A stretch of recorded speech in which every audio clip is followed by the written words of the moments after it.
यत्र तत्र सर्वत्र भागवत जी की कथा सुनाते हुए, सब जगह की यात्रा और सब जगह के वैष्णवों के बीच अपने भाव कहते हुए पहली बार झारखंड में कथा सुनाने के लिए आने का अवसर मिला है। यह हमारे लिए परम सौभाग्य की बात है। और उसमें भी ये रांची और रांची का ये एक छोड़ टाटीसिलवे, जहां पर बाहर का जो वातावरण पूरे पंडाल का और सब भाव का बिल्कुल ऐसा मानो जैसे वृंदावन प्रकट हो गया है। और बाहर जहां से हमारी गाड़ी आई वहां तो लिखा भी था कि वृंदावन ब्रज धाम में आपका स्वागत है। हम जो कथा में बात कहते हैं वो सार्थक होती हुई यहां दिखी। हम कथा में कहते हैं कि वृंदावन केवल एक भूमि नहीं है, केवल एक स्थान उत्तर प्रदेश में विद्यमान वही वृंदावन नहीं है।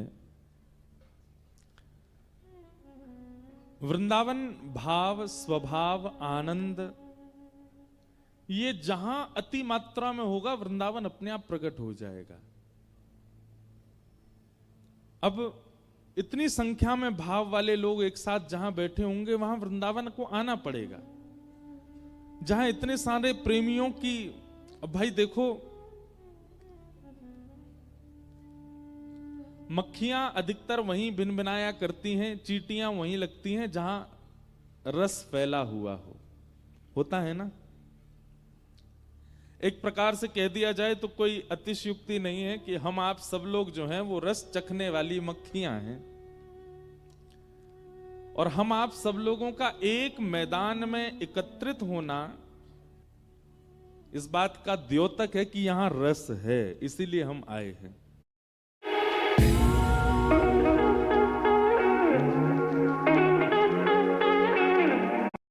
वाहित किया जाता है, पर कई बार आयोजक लोग ही पहले से ही रस को व्यवस्थित कर देते हैं, और वो हमको रांची में दिखा।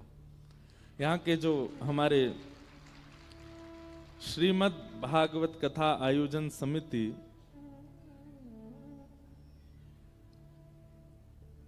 जिनके द्वारा ये सुंदर कथा का क्रम हो रहा है, हम पहले ही आपको स्पष्ट कर दें और जो लोग लाइव देख रहे हैं उनको भी स्पष्ट कर दें, ये पहली एकमात्र ऐसी समिति है जो रजिस्टर्ड नहीं है। नहीं तो अधिकतर क्या होता है कि समितियां सब रजिस्टर्ड होती हैं और उद्देश्य तो प्रारंभ से होता है कथा कराना, फिर बाद में बहुत सारे उद्देश्य हो जाते हैं उनके। धन अर्जन करना भी होता है, पदवियों की प्राप्ति करना भी हो जाता है समितियों में। पर कल हमने आते एयरपोर्ट सबसे पहले पूछा, मैंने कहा यहाँ कैसे समिति का सब क्रम है। बस वही इतनी दूरी भैया, ज्यादा तेज चलाओगे तो हम सीधे बोकारो पहुंच जाएंगे, वही थोड़ा दो, हाँ बस इतना ही रहने दो। ये सब पहले से कर लेना था भैया आपको।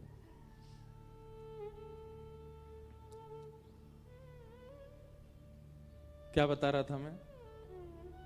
हाँ, एक नंबर पर चलाइएगा।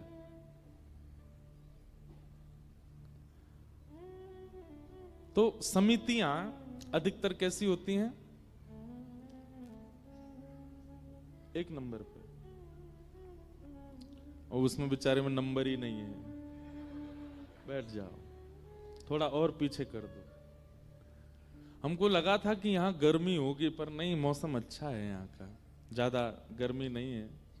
कल हमको जो भैया लेने गए एयरपोर्ट, वो बोले कि महाराज जी हमारे रांची की एक खास बात है कि यहाँ जो भी जॉब करने आते हैं, काम करने आते हैं, वो यहाँ आने के बाद फिर यहीं रह जाते हैं क्योंकि यहाँ का मौसम अच्छा है। मैंने कहा भैया कहीं ये प्रभाव हम पे ना पड़ जाए, क्योंकि हमको तो अभी बहुत जगह जाना है कथाएं सुनाने के लिए। तो इस समिति की एक विशेष बात हमको ये लगी कि यहाँ पर कोई ऐसा रजिस्टर्ड नहीं है और कोई पदवियां नहीं है कि ये उपाध्यक्ष हैं, ये अध्यक्ष हैं, ये हैं। जो भी हैं सब लोग बड़े प्रेम भाव से काम, कार्यकर्ता सब अपने कार्यों में लगे रहते हैं। सबके मन में आता है तो जुड़ करके और फिर कथा का क्रम कराते हैं। यही होना चाहिए। बहुत अच्छी बात है, हमारी बहुत बहुत शुभकामनाएं हैं। और आप लोगों का जो भाव वृंदावन के प्रति है वो वही देख करके हमारा मन हुआ यहाँ आने का। तो हम कह रहे थे कि अधिकतर वक्ता रस प्रवाह करते हैं, लेकिन यहाँ की समिति ने भी एक रस पहले ही विद्यमान कर दिया। देखो सामने क्या सुंदर श्री राधारमण लाल जी हमारे बैठे हैं।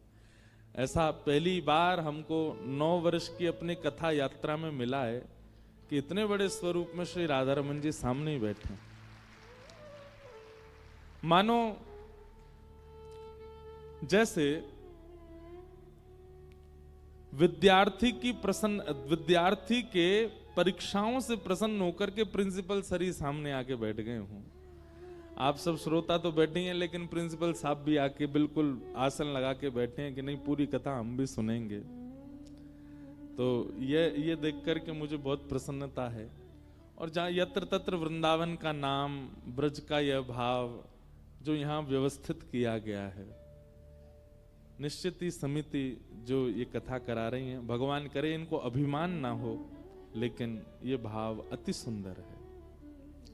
तो झारखंड हम पहली बार आए हैं। एक बार हम पहले कथा करने आए थे, वो कथा हमने अपने प्रारंभिक समय में बड़ी संघर्ष वाली कथाएं की हैं।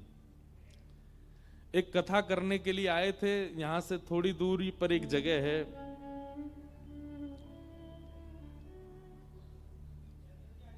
चंदन क्यारी, बोकारो के पास में। और हमारा जो स्थान रुकने का था वो था पुरुलिया बंगाल में रुके थे। और कथा करने के लिए चंदन क्यारी जाते थे। वो कथा हम भूल नहीं सकते, बहुत सुंदर कथा हुई थी। रात में होती थी कथा 7 बजे से 11 बजे तक, और हम पुरुलिया से जाते थे कथा करने। 1.5 घंटा लगता था। विश्राम दिन जिस दिन हमारी कथा पूरी हुई, तो हम कथा पूरी करके वापस पुरुलिया जा रहे थे। रास्ते में गुंडे पड़ गए पीछे। उनको लगा व्यास जी दक्षिणा लेके जा रहे होंगे। खूब महाराज पत्थर वत्थर फेंके हमारी गाड़ी पर। और ज्यादा पुरानी बात नहीं है, 4-5 साल पहले की बात है। और भाई हमारे ड्राइवर साहब से हमने हाथ जोड़े, मैंने के इकलौते हैं अपनी मैया के, दौड़ाओ गाड़ी। और थोड़ी दूर पर जब बंगाल बॉर्डर आ गया, बंगाल में प्रवेश करते ही वो लोग वापस लौट गए, नहीं तो उस दिन पता नहीं क्या होता। तो ऐसी ऐसी कथाएं हमने अपने जीवन में की हैं। उन सब का ही प्रभाव। देखिए एक बात बहुत याद रखिएगा, कोई बहुत संघर्ष नहीं किया है इसलिए हम कोई अपनी प्रशंसा नहीं कर रहे हैं, पर जीवन में आने वाले तनिक संघर्ष को भी व्यक्ति अगर ठुकराए ना, सह ले, तो उस संघर्ष का फल आगे चल के मीठा ही मिलता है, उसको आनंददायी लगता है। हमारे प्रति लोगों की कई बार ऐसी भावना रही कि ये एक व्यास जी के पुत्र हैं, इनके पिताजी भी श्रेष्ठतम व्यास हैं, तो इनको सब बहुत अच्छा ही बना बनाया मिल गया। लेकिन नहीं, हमारे पिताजी ने हमको बहुत संघर्ष करवाया। अगर कहीं अव्यवस्थित रूप से भी कथाओं का निमंत्रण होता था तो हमारे पिताजी आज्ञा करते थे, जाइए करके आइए। जरूरी नहीं है कि बहुत व्यवस्थाएं मिलें तो ही कथा करनी है, आपको जाना है कथा के। तो ऐसी भी कथाएं कई हमने की हैं कि जहां दूसरे तीसरे दिन हमारे मुख्य यजमान ही लापता हो गए, और कथा के विश्राम दिन टेंट का, हलवाई का, लाइट वाले का, सबका बिल हम पे करके आए। आयोजक ही चले गए, पता ही नहीं चला कहां गए महाराज। तो ऐसी कथाएं भी जीवन में आई हैं। संस्कृत में एक शब्द है सहते, और सहते शब्द का अर्थ होता है सहना। और संस्कृत में जीतने को भी बोलते हैं सहते। मतलब अगर कोई व्यक्ति सह रहा है तो उसके लिए भी सहते शब्द का प्रयोग है, और कोई व्यक्ति जीत रहा है तो उसके लिए भी सहते शब्द का प्रयोग है। हमारे महाराष्ट्र के संत श्री विनोबा भावे कहते हैं इसका अर्थ क्या है? जो सहेगा वही जीतेगा। जिसने जीवन में कभी सहा ना हो, और ये बात सब जगह लगेगी, चाहे वो आपके गृहस्थाश्रम में हो, चाहे वो आपके संन्यास आश्रम में हो, चाहे वो आपके भक्ति मार्ग में हो, चाहे वो आपके आईटी मार्ग में हो, चाहे आपके डॉक्टरेट मार्ग में हो, किसी भी मार्ग में अगर आप चल रहे हो, आपको सहना तो पड़ेगा। और अगर आपने नहीं सहा है, आप नहीं सहे हो, कुछ बहुत इजीली सब कुछ प्राप्त कर लिया है, तो आप कहीं ना कहीं आगे चल करके चूकोगे। थोड़ी बहुत चूक तो आपसे बनेगी, कभी ना कभी एक अपराध या गलती आपसे बन सकती है। इसलिए ठाकुर जी से यह भी प्रार्थना कीजिए कि नाथ, मैं जिस मार्ग में हूं उसमें पहले मुझको थोड़ा सहन करवाइए, ताकि आगे चल करके मुझसे दिक्कत ना बने। निश्चित है, जिस व्यक्ति ने गाड़ी पहली बार चलानी सीखी और फिर महाराज 5 साल तक वो गाड़ी चलाना सीख गया, और उसने कभी गाड़ी को टक्कर नहीं मारी, एक बार भी कहीं गाड़ी उससे छुभी नहीं है, तो निश्चित है कि बहुत जल्दी वो उसका एक्सीडेंट थोड़ा भयावह हो सकता है। क्यों? क्योंकि उसको गाड़ी छुभने का, टक्कर होने का अनुभव ही नहीं है। इसलिए गाड़ी चलाने वाले से एक आध बार गाड़ी इधर उधर लगनी चाहिए, उससे उसको भय और अनुभव हो जाता है कि ऐसा करने पर मेरी गाड़ी कहीं स्पर्श हो सकती है, कहीं लग सकती है। किसी भी मार्ग में आप हैं, आपको थोड़ा तो सहना पड़ेगा, और बिना सहे अगर मार्ग में प्रवेश करते जा रहे हो तो यह दिक्कत वाली बात है। इसलिए सहना जरूरी है। तो हम ऐसे रूप में आए थे। वो चंदन क्यारी में कथा हुई थी, बहुत बढ़िया कथा थी। बेचारे जो वहां के यजमान थे वो ग्रामीण, बिल्कुल, अब चंदन क्यारी जिन लोगों ने देखो, चंदन क्यारी भी नहीं था, वो चंदन क्यारी के पास में कोई गांव था, बिल्कुल देहात। हमारी रहने की व्यवस्था एक स्कूल में करी गई थी, वहां नीचे गद्दे बिछा करके सो जाइए, सुबह शौच आदि क्रिया के लिए जंगल झाड़ी, जंगल में ही जाओ, यही है। पास में कुआं था, वहीं से जल निकाल करके नहा लो। तो फिर हमारे भैया अभिषेक जी ने, इन्होंने पुरुलिया में हमारी व्यवस्था की। बोले महाराज जी ऐसे तो नहीं रह पाओगे। तो वहां जो हमारे यजमान थे बेचारे बड़े भोले, उनको दुनिया का जो व्यक्ति जो बोल जाता था वो वही काम करते थे। उनको पहले दिन किसी ने कहा कि भाई सुनो, कथा हो रही है, तुमको सारे बाल कटवाने पड़ेंगे। बेचारे घुटमुंडे हो गए। दूसरे दिन किसी ने कहा कि तुम जो है बिस्तर पे नहीं सो सकते, धरती में सोने लगे। तुम छौंक लगा करके भोजन नहीं पा सकते, कच्चा भोजन करने लगे।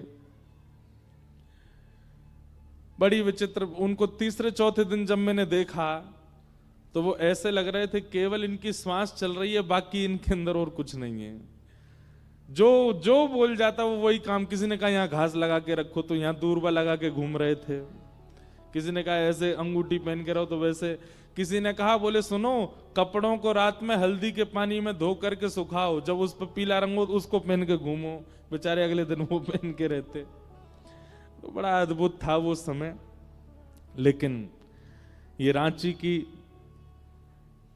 प्रथम कथा, और आप सब लोगों के बीच में हमको आने का अवसर मिला है, हम इसके लिए बड़े सौभाग्यशाली हैं। स्थान का नाम वृंदावन पहले ही हो चुका है, ब्रजधाम पहले ही हो चुका है। अब वृंदावन ब्रजधाम ये समझ लीजिए कि यहां 50% आ चुका है। अब 50% आपको कथा श्रवण करके यहां और लाना है। यहां वो भाव प्रकट होना चाहिए। जब नजर घुमा करके देखें तो आपको ऐसा अनुभव हो कि महाराज यहीं कहीं यमुना जी बह रही हैं, ब्रज की रज की सुगंधी आ रही है, यहीं कुंज गलियां हैं, संत महापुरुष वृंदावन के यहीं विचरण कर रहे हैं, यहीं राधा रमण, राधा वल्लभ, बांके बिहारी, दामोदर सब यहीं विराजमान हैं। ऐसी भावनाएं उत्पन्न होने लग जाएं। ये भावनाओं का उत्पन्न होना ही ब्रज का गमन है। तो सौभाग्य से हम आप सब लोग अब ब्रज में प्रवेश करने के लिए भागवत का आश्रय लेंगे। उससे पहले आप सब लोगों को हम बारंबार प्रणाम करते हैं। सबको वंदन करते हैं, खूब खूब स्वागत करते हैं, खूब भाव से। देखिए कथा का समय 3 बजे से है, आप सब लोग 2:30 बजे से ही कल से आ जाइएगा, ताकि 3 बजे हम कथा पंडाल में आ जाएं, कथा का प्रारंभ करें और बड़े प्रेम और भाव से खूब आनंद के साथ कथा का श्रवण करें। आइए आज के मंगल प्रथम दिवस में हम लोग प्रवेश करें। रौरे मन के जोहार, आप सब लोगों को बारंबार जोहार। अब इसका अर्थ आप सबको पता ही है तो आइए कथा में प्रवेश करें। बोलो वृंदावन बिहारी लाल की जय।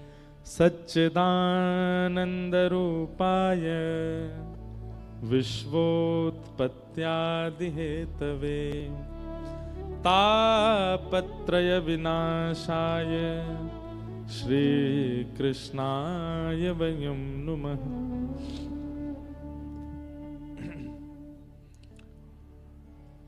यहां पर जगह जगह कुछ लिखे हुए हैं, धूम्रपान निषेध है, अपने समय अपने सामान की रक्षा करें, कृपया मोबाइल को साइलेंट मोड, साइलेंट नहीं स्विच ऑफ ही रखो, उसको चलाना ही नहीं है। यहां पर आप एक चीज का पालन अगर पूर्ण रूप से कहेंगे तो आपका कथा में बहुत मन लगेगा, और वो ये है कि फोन मत चलाइएगा कथा में, जितना हो सके भाव से कथा श्रवण कीजिएगा, क्योंकि सबसे ज्यादा कथा से मन विचलित करने वाला ही मोबाइल फोन होता है। केवल उसको आप विश्राम दे दीजिएगा आगामी 7 दिन तक और 3 से 4 बजे तक और 3 से 7 बजे तक केवल आप अपने फोन को विश्राम दीजिए, थोड़ा उसको भी आराम करने दो, दिन रात बेचारा चलता ही रहता है। तो वो विशेष ध्यान रखिएगा और एक एक शब्द बहुत ध्यान से सुनिएगा। आज हम कथा का महात्म्य सुनेंगे, भागवत जी का महत्व, महात्म्य। महात्म्य का मतलब होता है किसी भी वस्तु की विशेषता। भागवत जी की विशेषता क्या है? हम क्यों कथा सुनते हैं, क्यों कथा सुनना अति अनिवार्य है, ये सब भाव आज के विषय में बताए जाएंगे, विशेष रूप से भागवत की कथा।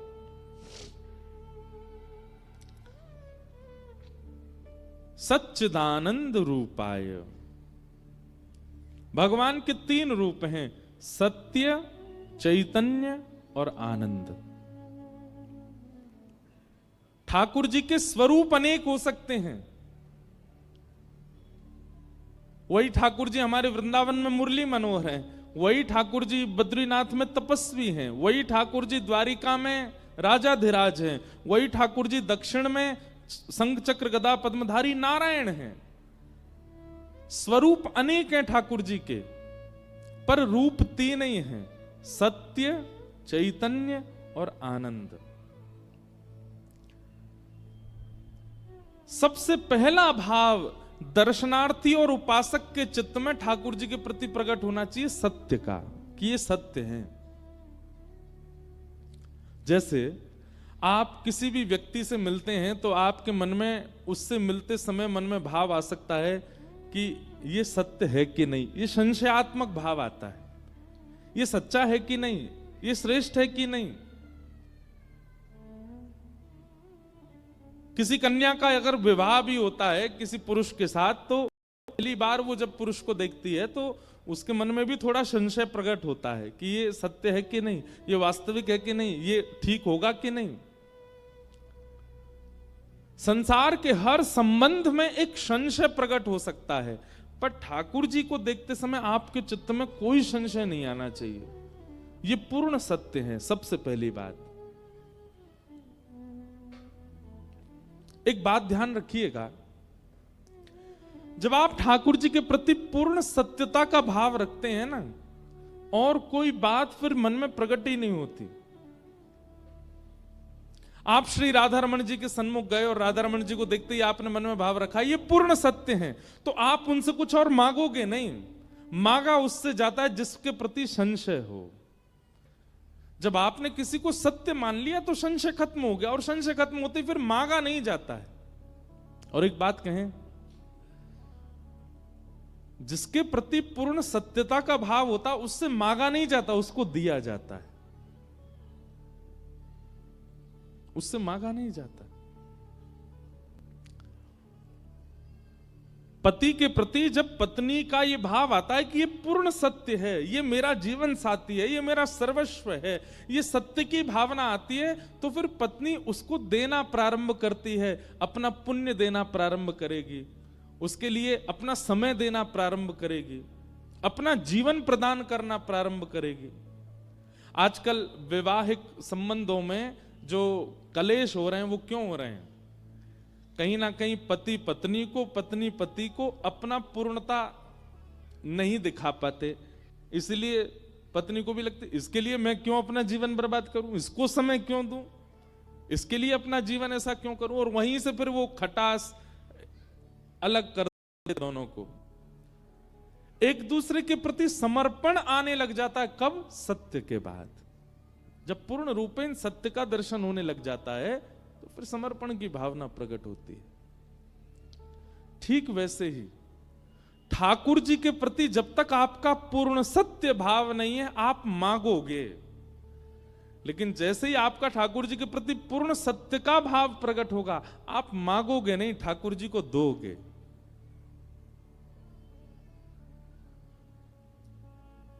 स्वयं को देना प्रारंभ करोगे, न्योछावर होना प्रारंभ करोगे, स्वयं को लुटाना प्रारंभ करोगे। फिर क्या होगा? अपना ज्यादा से ज्यादा समय ठाकुर जी को, अपने देह की ज्यादा से ज्यादा स्थितियां ठाकुर जी को, देह से प्रकट होने वाले गुण ज्यादा से ज्यादा ठाकुर जी को। सत्य, तो ठाकुर जी को सत्य मानिए। आप सत्य मानेंगे तभी उनके प्रति पूर्ण समर्पण होगा। ठाकुर जी का दूसरा स्वरूप क्या है? चैतन्य।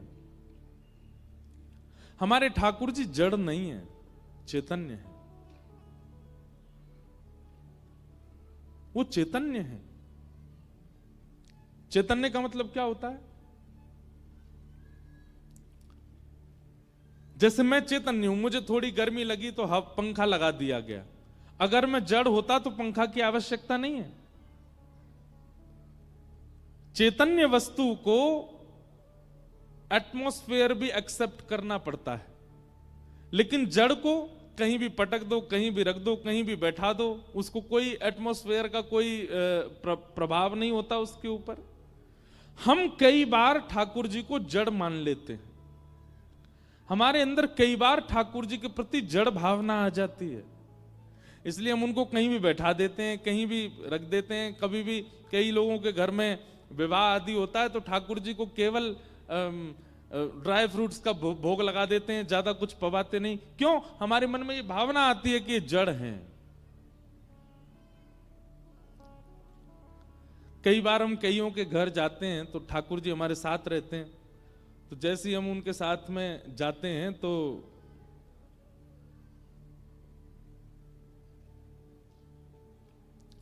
उनसे कहते हैं ठाकुर जी के लिए भोग लगाओ भैया, भोग बनाओ। तो कहते हैं ठाकुर जी को हम दूध का और मिश्री का भोग लगाते हैं। तो मन में एक भावना आता, हम कुछ कहते नहीं पर मन में एक भावना आती है, ये जड़ भाव है मन में, तभी तो आपने कहा कि केवल दूध और मिश्री में उनको संपूर्ण कर दें।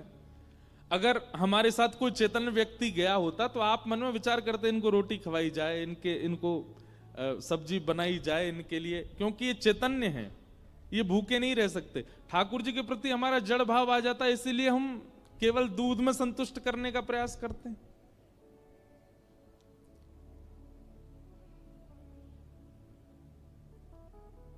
चैतन्य मानिए, वो साक्षात चैतन्य है, वो जड़ नहीं है। एक बार श्रीमद् वल्लभाचार्य जी महाराज यमुना जी के तट पर बैठे थे और एक व्यक्ति उनको प्रणाम करने के लिए आया। तो प्रणाम करने से पहले महाप्रभु वल्लभाचार्य जी ने उसको इशारा किया कि जाओ पहले यमुना स्नान करो। तो यमुना स्नान करने से पहले उसने सोचा कि मेरे जो ठाकुर जी हैं इनको भी नवा दूं। अब उसने क्या, यमुना जी में स्नान करा के अपने ठाकुर जी को एक झोला में डाल करके और पेड़ पर टांग दिया। महाप्रभु जी ने दूर से जैसे ही देखा पेड़ पर टांग दिया, ये देख करके उनको बिल्कुल अच्छा नहीं लगा। बोले इसका बेटा होता ये उनको उसको भी ऐसे टांग देता, इसकी पत्नी होती उसको भी ऐसे टांग देता। नहीं, उनके लिए बढ़िया व्यवस्था करता, बेटा को बैठा देता कहीं छाव में, आदि आदि कुछ करता। पर ठाकुर जी को झोला में लटका के पेड़ पर टांग दिया। अब वो यमुना स्नान करके जैसे ही महाप्रभु जी को प्रणाम करने आया तो महाप्रभु जी बोले तुम्हारे ठाकुर जी कहाँ हैं? बोले पेड़ पर टंगे हैं। बोले लेके आओ। तो महाप्रभु जी ने ऐसा किया कि उस पेड़ पे असंख्य झोलियां प्रकट हो गई और असंख्य झोलियों में असंख्य ठाकुर जी। अब जैसे ही वो गया तो एक जैसी झोली और एक जैसी झोलियों में अनेक अनेक ठाकुर जी। महाप्रभु जी बोले तुम्हारे ठाकुर जी कौन से, ढूंढो इनमें से। कितने साल से सेवा कर रहे हो? बोले 15-20 वर्ष हो गए। ढूंढो तुम्हारे ठाकुर जी कौन से हैं। वो अपने ठाकुर जी नहीं ढूंढ पाया। तब महाप्रभु जी ने क्रोधित होकर के कहा, बोले किस भाव से सेवा करते हो तुम? 15-20 वर्ष में तुम ये नहीं पहचान पाए तुम्हारे ठाकुर जी कौन से हैं?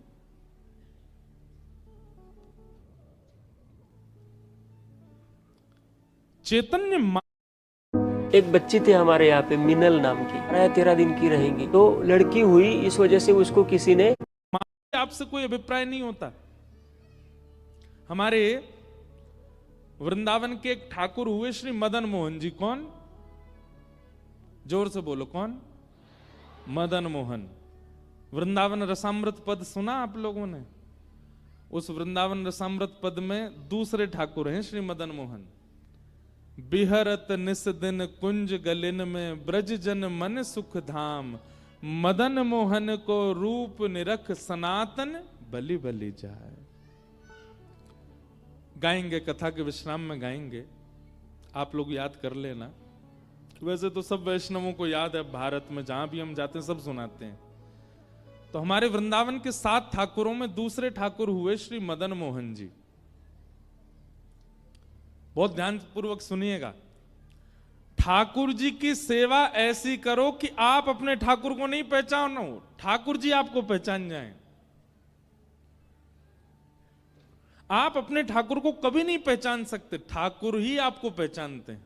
और वो तभी पहचानेंगे जब आप उनके प्रति चैतन्य भाव रखोगे। उनको धातु का नहीं मानो, उनको मार्बल का नहीं मानो, उनको किसी अन्य धातु का मत समझिए कभी भी। तो श्री मदन मोहन जी की ऐसी कथा आती है कि मदन मोहन जी जयपुर में विराजते थे।